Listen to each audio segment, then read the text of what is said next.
Jesus nunca disse que seria fácil. Ele prometeu que estaria conosco. Todas as pessoas precisam de ajuda porque todos temos lutas. Sexo, dinheiro, poder, controle, temperamento, dores, abusos, vícios e maus hábitos, dependências e codependências. Qual a sua realidade? Tudo sobre o que você não pode falar já está fora de controle. Para tudo existe uma cura, existe uma solução do céu. Ainda dá tempo de você ser curado em suas emoções e de restaurar os seus relacionamentos. Toda cura envolve uma jornada de 30 semanas.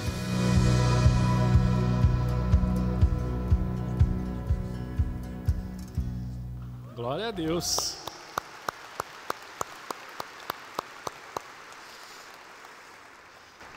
Não sei como estão as suas expectativas nessa manhã, mas eu quero te pedir para que você aumente elas. Eu estou com ansiedade, que eu tenho que ir no grupo de ansiedade porque está a flor da pele aqui para poder entregar para você essa palavra de Deus ao seu coração, ao meu coração. Então, vamos orar, baixe sua cabeça, feche seus olhos por um instante. Paizinho, muito obrigado pelo privilégio que nós temos de estarmos reunidos nesse lugar para te adorar. O Senhor é tão maravilhoso, Pai, que depois de um louvor tão lindo que nós entregamos ao Senhor, podemos também entregar as nossas ofertas, os nossos dízimos. Celebramos a Tua ceia, Pai, e agora o Senhor vai trazer de encontro ao nosso coração uma palavra transformadora, uma palavra de cura, uma palavra de restauração. Que o Senhor possa usar da minha vida, esse pobre pregador, pecador, que está aqui, Senhor, para fazer a Sua vontade. Então, Pai, envia o Teu Espírito Santo para trazer mudança de vida, transformação e cura, porque nós estamos aqui reunidos para Te adorar, para Te louvar e para glorificar o Teu nome, no poderoso nome de Jesus. Amém. Amém? O texto que veio ao meu coração, se tiver com a sua Bíblia aí, você pode abrir, João 14, 12. E desde a primeira vez que eu li a Bíblia, esse é um dos versículos que sempre desafiou a minha compreensão da palavra e a minha fé. João 14, 12 diz o seguinte: digo-lhes a verdade, aquele que crê em mim, fará também as obras que tenho realizado, fará coisas ainda maiores do que esta, porque eu estou indo para o Pai. A princípio, a primeira percepção que eu tive foi a seguinte: falei, meu Deus, como assim fazer obras maiores do que o que Jesus fez? A primeira percepção que eu tive foi em relação à quantidade. E por exemplo, na palavra de Deus nós temos o relato que Jesus ressuscitou 3 pessoas: Lázaro em João 11:43, a filha de Jairo em Lucas 8:54 e o único filho de uma viúva em Lucas 7:14. Então eu pensei, se Jesus ressuscitou 3, em nome de Jesus eu vou ressuscitar 4, 5, 6. Lembro de um pregador na África que ressuscitou 21 pessoas. Aí eu continuei lendo o livro de João, continuei lendo a palavra de Deus, e quando chega no final do livro de João, essa teoria caiu por terra. João 21, 24 ao 25 diz o seguinte: este é o discípulo que dá testemunho dessas coisas e que as registrou. Sabemos que o testemunho dele é verdadeiro. Jesus fez também outras coisas. Se cada uma delas fosse escrita, penso que nem mesmo no mundo inteiro haveria espaço para os livros que seriam escritos. Eu falei, meu Deus.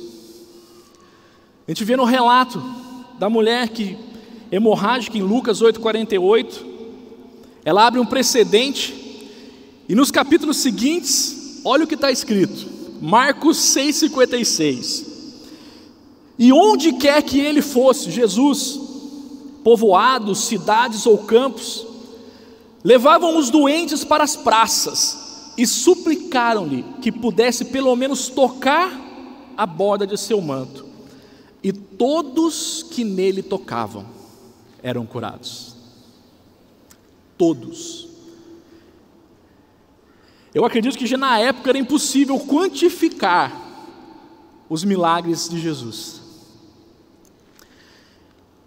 Mas o que eu percebo também é que naquele tempo, quanto hoje em dia, as pessoas buscam os milagres de Jesus e não o Jesus dos milagres. E grande parte das pessoas não é nem capaz de agradecer, como nós vemos aquele relato dos 10 leprosos em Lucas 17. E Jesus perguntou: não foram purificados todos os 10? Onde estão os outros 9? Não se achou nenhum que voltasse louvando a Deus, a não ser esse estrangeiro? Então lhe disse: levante-se e vá, a sua fé te salvou. Olha para mim, eu acredito do fundo do meu coração que quando Jesus se refere a obras maiores, Ele está falando de mudança de caráter, alcançada através de um relacionamento pessoal com Ele. Ao longo do meu relacionamento com Jesus, eu tenho visto e vivido essa transformação, e percebo também na Bíblia, no que nós chamamos os heróis da fé, todos eles, através desse relacionamento com Jesus, tiveram suas vidas transformadas, seu caráter mudado. Todos nós aqui cremos que Deus ele tem o poder para curar todos os nossos problemas, resolver todos os nossos problemas com estalar de dedo, com piscar de olhos, amém? Amém? Por que Ele não faz? Tem coisa na minha vida, e eu acredito no fundo do coração, que na sua também, que a partir do momento que você entregou sua vida para Jesus, a partir do momento que você iniciou o seu relacionamento com Jesus, algo imediatamente deixou de fazer parte da sua vida. Algumas coisas estão deixando de fazer parte da sua vida no meio de um processo, outras ainda estão em processo. Mas o que eu quero trazer ao seu coração é que o processo, ele é indispensável, porque o processo ele nos traz aprendizagem. Nós precisamos aprender quais foram os motivos, razões e circunstâncias que nos levaram a desenvolver o problema. Porque se Deus simplesmente nos cura sem a gente aprender nada, o inimigo de Deus vai usar os mesmos motivos, razões e circunstâncias para te deixar em problema com outra coisa.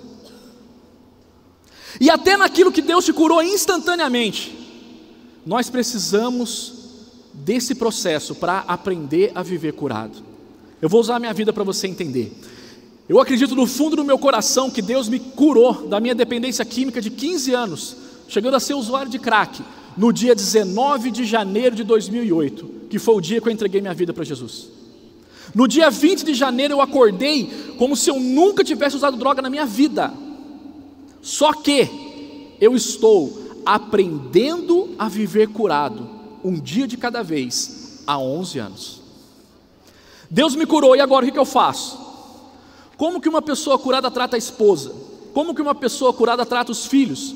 Como que uma pessoa curada trabalha? Como que uma pessoa curada se porta na sociedade? Como que uma pessoa curada reage aos problemas? Como que uma pessoa curada reage às adversidades? Então eu estou aprendendo a viver curado, um dia de cada vez, há 11 anos. Só que eu nunca mais precisei usar droga. É uma cura emocional. Jesus não me curou da droga, Ele me curou daquilo que me levava a querer usar droga. A cura foi emocional. E é disso que a gente vai estar falando hoje. Cura emocional, transformação de caráter. Uma das ferramentas que nós temos na nossa amada igreja que proporciona isso é o 30 Semanas. E o que é o 30 Semanas? O 30 Semanas é um programa de princípios terapêuticos de tratamento emocional e crescimento espiritual, fundamentado em verdades bíblicas e ensinamentos de Jesus. O programa é voltado para a restauração de relacionamentos, por meio de um processo baseado em princípios terapêuticos, de vivência em grupo e aplicações de ensinos bíblicos, buscando em Jesus caminhos possíveis e decisões necessárias para a plena restauração dos relacionamentos. Nós temos aqui uma árvore que vai ilustrar aqui a ação da ferramenta 30 Semanas, ok? Essa árvore aqui vai me ajudar a fazer essa ilustração, porque nós acreditamos do fundo do coração que o 30 Semanas ele é uma ferramenta. Ele não muda a vida de ninguém. Quem muda, quem restaura, quem cura, quem transforma é Jesus Cristo de Nazaré. Mas é uma ferramenta na mão de um especialista. Vamos olhar para essa árvore aqui, por exemplo. As raízes delas que estão dentro desse vaso, nós acreditamos que a raiz de todo o problema de ordem emocional se dá por conta da orfandade de Deus. Eu não saber, eu não viver, eu não desfrutar de uma vida como um filho amado de Deus ou como uma filha amada de Deus. Por que isso acontece? Em algum momento na nossa vida, na nossa história, foram introduzidos aqui perto aqui das raízes, ó. Tá vendo esses arames? É o que nós chamamos, desce um pouquinho a câmera para eles verem os arames aqui, ó, de bloqueadores ou barreiras. E o que são esses bloqueadores ou barreiras? Abusos, traumas, as minhas escolhas erradas de outras pessoas que recaíram sobre a minha vida. Tudo isso formam os bloqueadores. Por conta desses bloqueadores, a paternidade de Deus não consegue fluir. O que eu tenho então aqui no tronco da árvore é o que nós chamamos de sentimento de rejeição. E quando eu passo por esse sentimento de rejeição, eu vou buscar consciente ou inconsciente por uma válvula de escape ou compensação, que estão aqui nos galhos. Então cada um de nós tem um ou mais galhos de preferência. Sexualidade, a dependência química, a depressão, a baixa estima, a ira, a procrastinação, a ansiedade. Qual que é a função da ferramenta 30 semanas? Como eu falei, o 30 semanas é uma ferramenta. Esses bloqueadores, eles não saem sozinhos. E se você tentar tirar, você não vai conseguir. Com uma ferramenta, eu consigo pegar e tirar esse bloqueador. Quando esse bloqueador for removido da minha vida através do poder de Jesus, através do seu relacionamento você descobre, através do poder de Jesus ele é removido. A paternidade de Deus começa a fluir. Em vez de rejeição, o que eu vou ter aqui no tronco é a aceitação como um filho amado de Deus ou como uma filha amada de Deus. E o que vai fluir aqui nos galhos é o que nós temos em Gálatas 5:22, o fruto do Espírito Santo: amor, alegria, paz, paciência, bondade, amabilidade, mansidão e domínio próprio. Deu para entender a função da ferramenta 30 semanas? Então você pode pensar o seguinte: nessa ilustração a gente vê que a mesma força que você tem aplicado em sua dor pode ser aplicada em sua cura. Quem deve participar do 30 semanas? Todo mundo, todas as pessoas que quiserem. Ele não é um pré-requisito para você fazer nada aqui na igreja, porque a gente acredita que se você for obrigado a fazer o 30 semanas, ele não vai surtir efeito na sua vida, e você vai queimar o filme do ministério, porque a propaganda desse ministério é vida transformada, é vida curada em Jesus. Então você precisa querer e admitir que precisa de ajuda. É a primeira decisão. Eu admito que preciso de ajuda, que eu tenho problemas. Quem aqui admite que tem problema? Levanta a mão. Glória a Deus, todos nós temos. Quem aqui quer mudar de vida? Você está no lugar certo. Vamos lá. Muitos homens de Deus tiveram esse relacionamento transformador, os heróis da fé, os discípulos. E talvez quando eu falo em discípulo, o primeiro que vem na sua cabeça é Pedrão, né? Pedro. Mas eu não vou falar de Pedro hoje. Eu queria usar como ilustração a vida de João, que ao meu ver teve a maior transformação de vida que eu percebo nos evangelhos. Alguns desses relatos que só o relacionamento com Jesus pode trazer. Você recebeu um esboço e vamos fazer uso dele agora. Primeiro ponto aí do seu esboço: somente o relacionamento com Jesus pode restaurar, complete aí no seu esboço, o seu propósito de vida. Indo adiante, viu dois irmãos, Tiago, filho de Zebedeu, e João, seu irmão, que estavam num barco com seu pai Zebedeu, preparando suas redes. Jesus os chamou e disse, chamou eles, deixando tudo, imediatamente o barco e seu pai o seguiram. Mateus 4, 21 e 22. Em Lucas 5, 11 diz assim: como também Tiago e João, filhos de Zebedeu, sócios de Simão. Então Jesus disse a Simão: não tenha medo, de agora em diante você será pescador de homens. E eles então arrastaram seus barcos para a praia, deixaram tudo e o seguiram. Rick Warren, ele diz o seguinte: viver com propósito é a única maneira de viver, o resto todo é existir. A psicanálise chama de 3 eus: o eu que eu penso que eu sou, o eu que os outros pensam que eu sou, e o eu que eu realmente sou, que segundo a psicanálise é impossível da gente conhecer plenamente. Nós, no 30 Semanas e nessa igreja, nós pensamos um pouquinho diferente. Nós acreditamos em 4 eus: o eu que eu penso que eu sou, o eu que os outros pensam que eu sou, o eu que eu me tornei, mas tem o eu que eu posso me tornar nas mãos de Deus. E é nesse eu que eu posso me tornar nas mãos de Deus que nós temos investido a nossa vida. Todos nós temos investido nossa vida nesse eu que eu posso me tornar. Mateus 6,33 diz isso: busque em primeiro lugar o reino de Deus e a sua justiça, e todas as coisas serão acrescentadas. Porque se você buscar qualquer coisa que não for o reino de Deus em primeiro lugar, você vai até conseguir, mas em detrimento de alguma coisa, ou seja, perdendo algo. Se você buscar em primeiro lugar na sua vida, se tornar uma pessoa rica, você vai conseguir? Acredito que sim. Se você dedicar a sua vida a acumular bens, a acumular riqueza, você vai conseguir, mas em detrimento do quê? Perdendo o quê? Sua saúde, sua família, seus relacionamentos, sua espiritualidade. Tá bom, pastor, então eu vou colocar a minha família em primeiro lugar. Você é a melhor mãe ou pai do mundo, o melhor cônjuge, você vai conseguir? Acredito do fundo do coração que você vai. Mas em detrimento do quê? Perdendo o quê? Seu dinheiro, sua espiritualidade, sua saúde. Ah não, então pastor, eu vou colocar a minha saúde em primeiro lugar. Vou pirar o cabeção, virar vegano, fazer 8 horas de crossfit por dia, ficar tudo trincado, barriga tanquinho. Eu tenho barriga tanquinho, só que está lavando um edredom. Em nome de Jesus, esse edredom vai sumir esse ano. Você vai conseguir, se você dedicar sua vida a isso? Vai. Mas você vai perder o quê? Em detrimento do quê? Seu dinheiro, sua família, sua espiritualidade. A única forma de você ser pleno em toda a sua vida é buscando em primeiro lugar o reino de Deus. E todas essas coisas vão ser acrescentadas, ou seja, Jesus vai te dar estratégia, direcionamento, decisão correta para todos os aspectos da sua vida, botando o reino de Deus em primeiro lugar, descobrindo o propósito pelo qual Deus te criou. Essa é a missão da sua vida, descobrir e viver esse propósito de Deus para você. Segundo ponto, somente o relacionamento com Jesus pode restaurar, ao gerar transformação em você.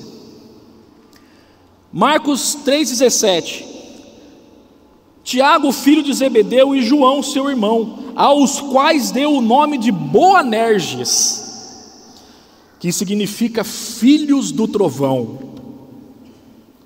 Meu Deus, eles eram conhecidos como filhos do trovão. Quem aqui já tentou mudar alguém? Levanta a mão. Pode levantar a mão todo mundo, que todo mundo já tentou, né, gente? Já tentou mudar sua esposa, tentar mudar seu marido, seu filho, seu cônjuge, seus irmãos, seu irmão aqui da igreja, seus amigos, você já tentou? Quem conseguiu? A gente não convence nem a gente. Se nós nos convencêssemos, nós não pecávamos mais. Mas agora a gente não consegue convencer nem a gente mesmo, que é convencer os outros. Vou passar um segredo para você. A oração que Jesus responde de forma imediata. Coloca a mão no seu coração. Todo mundo, vai, coloca a mão no coração. Vamos orar juntos. Pai, em nome de Jesus, me muda. Já começou. Você não pode mudar ninguém, mas a mudança que Deus gerar na sua vida vai gerar mudança em todos os seus relacionamentos. Você quer que o seu cônjuge muda você. Você quer que seus filhos mude você. Permita Deus mudar a sua vida, mudar as suas concepções, mudar a sua realidade. Jesus não vai te forçar a fazer nada disso, você precisa permitir que Ele mude a sua vida. E esse relacionamento com Jesus, ele é transformador. É impossível você viver um relacionamento com Jesus e a sua vida não ser transformada. É impossível. Você entendeu? Não tem como. Terceiro ponto, somente o relacionamento com Jesus pode restaurar, ao transformar a sua impulsividade e a sua percepção das coisas. Só Jesus pode mudar isso, a nossa impulsividade, a nossa percepção. Lucas 9, 49, 54 diz assim: olha só João.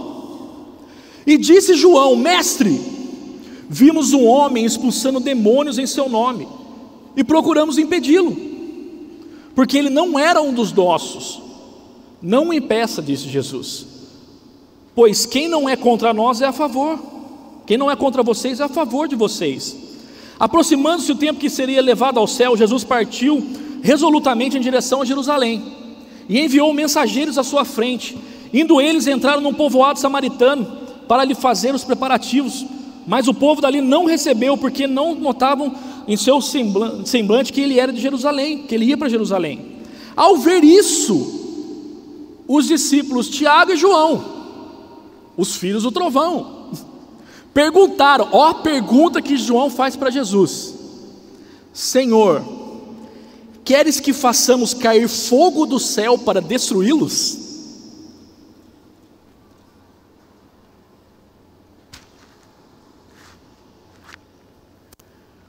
Há 6 anos mais ou menos que eu tento fazer o grupo do sem noção,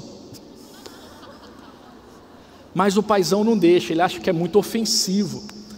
Um dia eu até tentei dar um migué nele falando: paizão, e se a gente fizer assim, grupo de pessoas precipitadas? E ele falou: como assim precipitado? Eu falei: sem noção. Eu já tinha até a líder do grupo pronta, velho. Graças a Deus a irmã não serve com a gente mais hoje.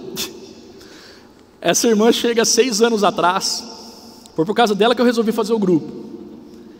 E ela olha para mim, eu estava mais ou menos com essa aparência, barbudo, cabeludo, porque eu faço Barrabás no nosso alto de Páscoa. E ela olhou assim para mim e falou: Cláudio, quantos anos você tem? Eu falei: 33, na época eu tinha 33, hoje eu estou com 39. Ela olhou assim para mim e falou: nossa, como que a droga acaba com a pessoa, né?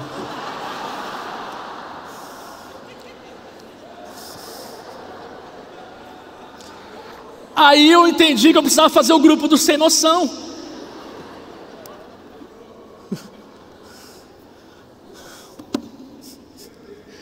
Mas o problema não é ser sem noção, o problema é você sofrer do que a gente chama de síndrome de Gabriela.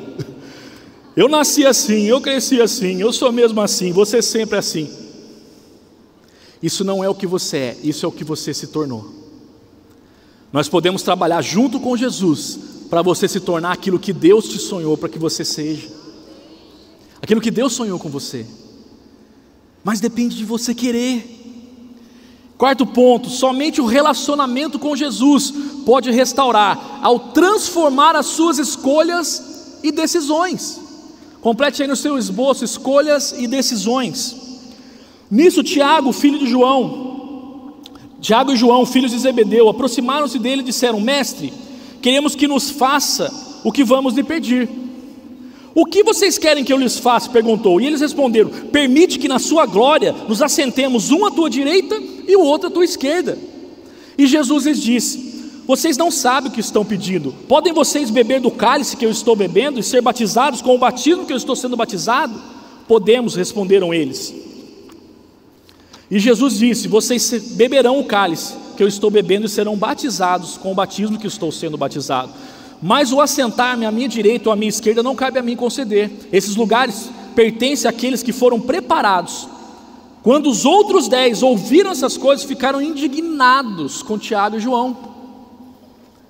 Tem oração que a gente faz para Deus, ou pedido que a gente faz para Deus, que é complexo, não é? Todas as vezes que as nossas atitudes compulsivas, iradas, codependentes são expostas, ou quando nossos maus hábitos se rebelam, a tendência é tentar se justificar. É um grito de desespero para amenizar ou excluir a culpa, expondo fatos ocorridos que tentam explicar esses comportamentos, mas nunca os justificam. É aquele negócio, né? A culpa é minha, eu ponho em quem eu quiser. Olha para mim. Primeiro, uma das coisas que a gente aprende no 30 Semanas é parar de se justificar. Porque todas as vezes que você tenta se justificar, você está dizendo para Deus e para as pessoas que você não quer parar de pecar. Talvez você não seja responsável pelo que as outras pessoas te fizeram. A sua responsabilidade começa em como você reage. E eu tentava usar os problemas do meu passado para tentar justificar minhas atitudes no presente. E eu dizia, eu tenho compulsão financeira hoje porque no meu passado eu passei privação. E a gente sabe que tudo aquilo que foi uma privação na sua infância possivelmente se torna uma compulsão na sua vida adulta. E eu tentava justificar usando o meu passado. O meu passado explica eu ter o problema, mas não justifica. Não justifica. Então a gente tem que aprender a parar de se justificar. Para. É Deus quem nos justifica. É Deus que nos justifica. Rick Warren diz o seguinte: o amor sempre acha uma saída, o egoísmo sempre acha desculpas. Complete em quinto lugar: somente o relacionamento com Jesus pode restaurar, ao te levar ao arrependimento e perdão. 1 João 1, 8, 10 diz: se afirmarmos que estamos sem pecados, enganamos a nós mesmos e a verdade não está em nós. Se confessarmos os nossos pecados, Ele é fiel e justo para nos perdoar os pecados e nos purificar de toda injustiça. Se afirmarmos que não temos cometido pecado, fazemos de Deus um mentiroso e a sua palavra não está em nós. Desde criança eu desenvolvi um mecanismo de defesa que foi a frieza. E com o passar do tempo eu fui me condicionando a me tornar uma pessoa fria para me proteger emocionalmente das outras pessoas. Na minha vida adulta eu consegui. Eu lembro que minha esposa falou para mim: nossa, amor, como você é frio. E eu jogando a culpa para Deus, né? Tentando justificar. Não, foi Deus que me fez assim. Porque é necessário haver pessoas como eu. Por exemplo, se acontece um acidente, enquanto todo mundo está desesperado sem saber o que fazer, eu estou calmo.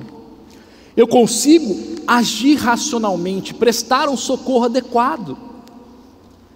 Conversa para boi dormir. Isso não é o que eu sou, isso é o que eu me tornei, por escolha. Mas Deus ama pessoas assim como eu e assim como você. No meu caso, com o coração duro. Sabe, homem não chora. Quando eu me converti, os 3 primeiros meses da minha conversão, eu só chorei. Sabe aquele choro da alma que eu urrava no banheiro assim? E eu falava: Deus, como que você consegue me amar? Eu fiz isso, eu fiz isso, eu fiz isso, me perdoa.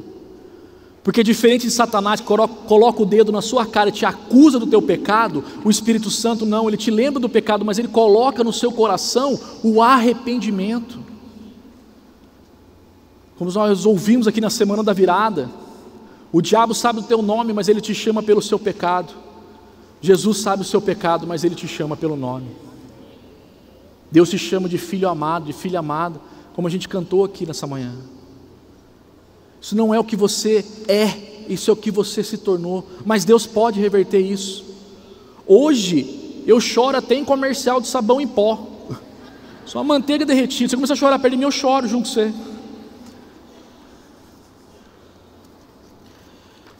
Em sexto, somente o relacionamento com Jesus pode restaurar a sua real paternidade. 1 João 3,1: vejam como é grande o amor que Deus nos concedeu, que fôssemos chamados filhos de Deus, o que de fato somos. Nós cantamos isso essa manhã. Efésios 5, 1 e 2 diz: portanto, sejam imitadores de Deus como filhos amados, e vivam em amor como também Cristo nos amou e se entregou por nós como oferta de sacrifício de aroma agradável a Deus. A primeira coisa que você aprende a chegar no 30 Semanas é que você não é o seu pecado. Eu não sou um pecado, eu não sou um viciado, eu não sou um drogado, eu não sou um irado, eu não sou um compulsivo, eu sou um filho amado de Deus. E se eu estou num ambiente como esse, buscando a ajuda de Deus, eu já posso me declarar um vencedor, porque a vitória na minha vida é questão de tempo, tempo para que o processo de Deus aconteça. E isso sobre a mim e sobre a sua vida também. Sétimo e último ponto: somente o relacionamento com Jesus pode restaurar o amor de Deus em você e através de você. 1 João 4, 7 a 11 diz: amados, amemo-nos uns aos outros, pois o amor procede de Deus. Aquele que ama é nascido de Deus e conhece a Deus. Quem não ama não conhece Deus, porque Deus é amor. Foi assim que Deus manifestou o seu amor entre nós e enviou seu Filho unigênito ao mundo, para que pudéssemos viver por meio dele. Nisso consiste o amor, não que tenhamos amados a Deus, mas Ele nos amou e enviou seu Filho como propiciação pelos nossos pecados. Amados, visto que Deus assim nos amou, nós também devemos nos amar uns aos outros. Como a pastora Vivian pregou aqui no momento da ceia, não sei se dá para você enxergar essa cicatriz aqui no meu braço. Eu tinha 12 anos quando um menino me empurrou, eu rasguei o braço. Eu lembro do médico costurando, dando os pontos aqui. Mas hoje eu posso falar sobre isso, eu posso tocar. Não dói mais. Foi curado. E é isso que Deus quer fazer com todas as nossas feridas emocionais. O pastor Carlito diz que toda ferida fechada é um ministério aberto. Para concluir essa mensagem, nós vamos ouvir agora um testemunho. Gostaria de convidar o pastor Fabiano, profeta dessa casa, para nos trazer esse testemunho. Pode aplaudir Jesus pela vida dele.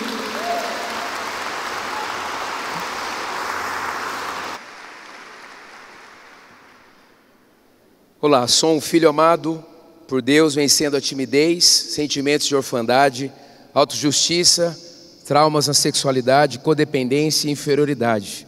Meu nome é Fabiano. Nasci em um lar evangélico, sou tão abençoado e agradecido por Deus me proporcionar essa bênção. Para os meus pais, sempre fui um ótimo filho, apesar das peratices naturais da infância. Desde cedo, tinha uma liderança natural nos meus anos escolares, gostava de futebol e era bastante sociável. Infelizmente, tive alguns traumas bem cedo, que com o tempo foram me desfigurando. No início da minha segunda infância, sofri alguns abusos sexuais que os meus pais não souberam. Guardei essa informação durante anos. O que não consegui impedir foram os traumas decorrentes dessas experiências. Outra situação que me prejudicou muito foi o confronto do meu pai com alguns bandidos que tentaram invadir minha casa por algumas vezes. O medo se instalou fortemente naqueles dias em minhas emoções. Outra ocasião que me fragilizou muito foi o câncer que minha mãe teve. No início da década de 80, o câncer na mama não era difundido e como uma paciente, entre aspas, cobaia, ela foi queimada na radioterapia. Com isso, ela ficou segregada de nós, filhos, para protegê-la de infecções. Até dentro de casa, nosso contato com ela, por algum tempo, teve restrições. Muitas pessoas nos ajudaram, graças a Deus, mas não me lembro de ninguém me explicando o que de fato estava acontecendo. Fiquei com muito receio de perder minha mãe. Naquele ano me recordo ter tido dificuldade de aprendizado. Me lembro até hoje que, por causa de um amiguinho, passei para o próximo ano. Ele pediu para a professora para me ajudar, colocou a sua carteira ao lado da minha por meses. Com sua ajuda, consegui passar de série. Mas o pior ainda estava chegando. Na minha adolescência, meus pais se separaram. Aparentemente, eles viviam muito bem, mas quando algumas notícias bombásticas surgiram sobre meu pai, tudo desabou. Sofri muito. Passei a socorrer minha mãe e esse ciclo só terminou quando ela faleceu no ano passado. Ela desenvolveu um quadro de depressão profundo, algo que a acompanhou desde o tempo do seu divórcio até o seu falecimento. Fiquei muito ressentido com meu pai, me desconectei dele. Desde aqueles anos, tive muitos avanços e retrocessos no relacionamento com ele, mas acredito que a minha história com ele ainda não acabou. eu tenho esperança de um desfecho melhor. No início da minha juventude, senti fortemente um chamado pastoral. Apesar de não acreditar muito em meu potencial, fui para o seminário. Não consegui terminá-lo, pois na fase final eu já estava bastante debilitado emocionalmente por causa das minhas memórias e pela disfunção que se instalou em meu lar biológico. Retornei para São José dos Campos e para aquilo que restou da minha família. Foram dias muito difíceis. Nesta época, namorava a Vivian, que me acompanhou por todo o processo. E sem dúvida ela foi sensacional em todo o tempo. Ela é uma campeã. Não foi fácil lidar comigo, porque fui me desfigurando cada vez mais com o passar dos anos. Até que depois de alguns e longos anos, já no ministério e casado, fui a um grupo de apoio em nossa igreja. Quando sentei na cadeira, surpreendentemente o Espírito Santo me disse: Fabiano, chegou a hora de falar. Esse lugar é seguro. Fale, você precisa muito. Relutei e não falei.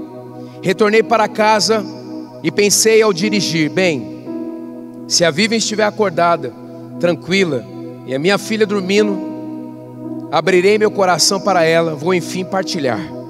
Mas no fundo sabia que seria impossível aquilo acontecer. Minha filhinha era muito espoleta e dormia geralmente tarde. Quando toquei a campainha, minha esposa atendeu tranquilamente. Nossa filha já estava dormindo. O cenário estava pronto para a grande virada. Não resisti. Decidi acabar com o segredo que me atormentava há anos. Disse para minha esposa que tinha sido abusado sexualmente algumas vezes na minha infância. Confessei que por causa daquilo fui escravo da pornografia durante anos e que só fiquei completamente livre antes do nosso casamento. Falei. Foi uma longa partilha. Graças a Deus, ela não tinha o cartão de parada que usamos no 30 Semanas. E ela tão amorosamente me ouviu.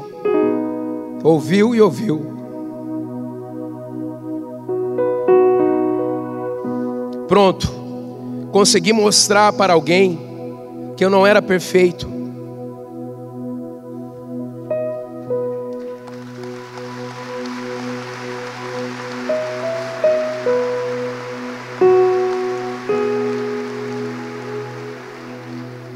Consegui mostrar para alguém que eu não era perfeito, tinha traumas e perturbações.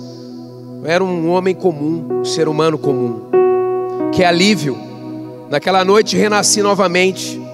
Meu interior, meu casamento e ministério nunca mais foram os mesmos. E a exposição aumentou. Deus transformou meus traumas em ministério. O que me perseguia se transformou em minha especialidade. Apoiado pela minha esposa e os nossos pais espirituais, passei destemidamente contar meu testemunho, até que se transformou em um livro. Minha história tem ajudado milhares de pessoas. Que bênção! Hoje, intencionalmente vivo o estilo de vida 30 semanas. Fujo dos gatilhos. Não permito que os sentimentos esporádicos de orfandade evoluam para a rejeição. Não deixo lixo emocional acumular, visitando as minhas memórias diariamente. Tenho muita alegria de ter me desenvolvido neste ministério e apoiá-lo nesses anos de alguma forma. Decidi que meu maior legado será a minha transformação pessoal. Sou tão feliz e agradecido pela oportunidade de estar em um ambiente que me estimula a ser a minha melhor versão a cada dia. Não revisito meus traumas, eu olho para frente, mas também não deixo de trabalhar na prevenção, valorizando, divulgando, ensinando e participando da atmosfera do 30 Semanas. Hoje sou um homem de esperança.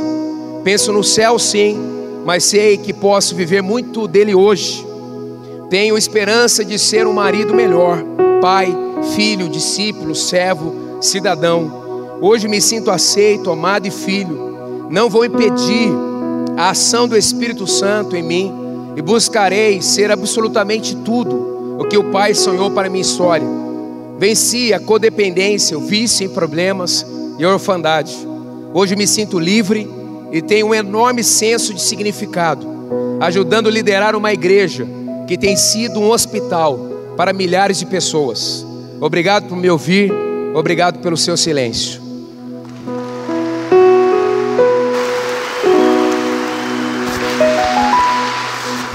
Ora por nós.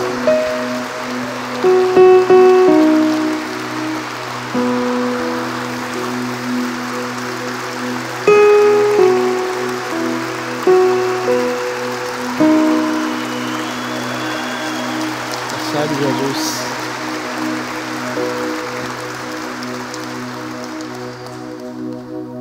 Pode sentar por um instantinho.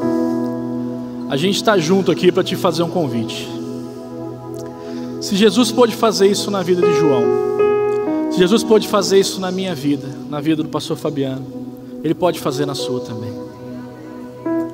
Então eu quero fazer um convite para você iniciar e concluir em nome de Jesus o ciclo esse ano.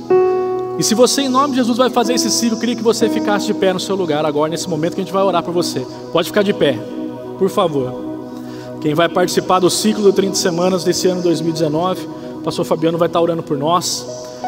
E depois, no fim da mensagem, antes da última canção, vocês vão preencher esse cartão que vocês receberam no início e vocês vão entregar na saída. Tá ok? Dá tempo de mais gente ficar de pé, gente. Em nome de Jesus, pode ficar de pé, que esse é o ano que você vai conseguir. Talvez você começou algumas vezes e não conseguiu. Esse é o ano que você vai conseguir. Em nome de Jesus, pode ficar de pé no seu lugar. Obrigado, Jesus, pela vida, pela história do pastor Fabiano. Inspiração para a gente. E em nome de Jesus, muito em breve, muitos de vocês vão estar aqui dando o seu testemunho. Amém. O seu testemunho de cura e de transformação. Por nós, pastor. Pai, muito obrigado por esta manhã. Nosso coração está tão quebrantado, mas também estamos sendo visitados pela Tua paternidade. Nos ensina a viver, Pai, em liberdade, porque a Tua obra na cruz é perfeita e completa. Obrigado, Senhor, pela vida do Cláudio, essa ministração tão poderosa, de vida para vida. Agora, cada amado e amada do Senhor, que está decidiu fazer o ciclo de 30 semanas, de março a outubro, que em nome de Jesus, a partir da próxima sexta, um exército de pessoas, Pai, estejam aqui, dispostos a viver a melhor estação de suas vidas. Quando o Senhor nos pede algo, o Senhor traz os recursos, que o Senhor traga o poder, a capacidade para termos resiliência nesse processo. Mas sem dúvida nenhuma, será um ano que vai marcar a nossa história, Pai. Amém, Senhor. Nós te agradecemos assim, consagrando os teus filhos, que estão dizendo sim, em nome de Jesus. Será uma jornada intensa, de lágrimas, mas também de muito riso, celebração e liberdade. Nós oramos assim, em nome de Jesus. Amém, amém e amém. Obrigado, Pai. Você pode se assentar. Mais uma vez, antes da última canção, você preenche esse cartão e entregue, por favor. Ao sair, terão pessoas com o nosso uniforme, voluntários desse ministério, que vão recolher. Isso já vai ser a sua inscrição. Esse cartão preenchido é a sua inscrição no 30 semanas. Então hoje a gente viu que somente um relacionamento com Jesus pode restaurar o seu propósito de vida, ao gerar transformação em você, ao transformar a sua impulsividade, sua percepção, ao transformar suas escolhas e decisões, ao te levar ao arrependimento e ao perdão, e ao mostrar a sua real paternidade. E por último, ao restaurar o amor de Deus em você e através de você. Eu acredito que desde a igreja primitiva, o discípulo, depois apóstolo João, ficou conhecido como o discípulo do amor. Se Deus fez uma transformação tamanha na vida de uma pessoa, o lugar de restauração é o relacionamento com Jesus. E eu não posso terminar, porque a gente precisa de Deus e precisa de pessoas de Deus. E eu não posso terminar essa mensagem sem te dar a oportunidade que eu tive há 11 anos atrás. Rick Warren diz o seguinte: o real crescimento espiritual jamais será uma busca individual e solitária. A maturidade é alcançada por meio dos relacionamentos e da vida em comunidade. Como a gente sempre diz, essa igreja não é um lugar apenas para você frequentar, é uma família para você pertencer.